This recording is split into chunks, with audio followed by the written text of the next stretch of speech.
ચારણ સમાજને મારો આદેશ છે એટલું કહેવાય. જી બાપુ.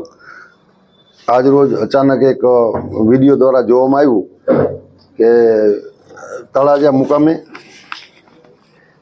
ગીગાભાઈ જીવાભાઈ ભમર એ વ્યક્તિ ચારણો વિશે બહુ જ બેહુદું બોલ્યા. એટલું બધું બોલ્યા, આપણા માતાજીનો વિષય લઈ સોનલમાં વિશેની વાત મૂકી એટલું નહીં, પણ ચારણની દીકરીઓ માડી અને સમાજે એટલું ઘસાતું બોલ્યા કે જે સહન ન થઈ શકે સમાજને.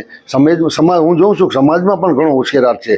તો એ બાબતે મારે સમાજને ખાસ વિનંતી, સમાજને ખાસ આ માધ્યમથી અહીં કહું છું કે ભાઈ ખરેખર આપણે આ વિષય ઉપર સોશિયલ મીડિયામાં ન જઈ, કોઈ સમાજને દોષારોપણ ન કરી, જે વ્યક્તિએ આવું કૃત્ય કર્યું છે એના માટે કાયદામાં શું જોગવાઈ છે એ વડીલો બધા તલસ્પર્શી ચર્ચા કરી અને આગળ પગલાં ભરે.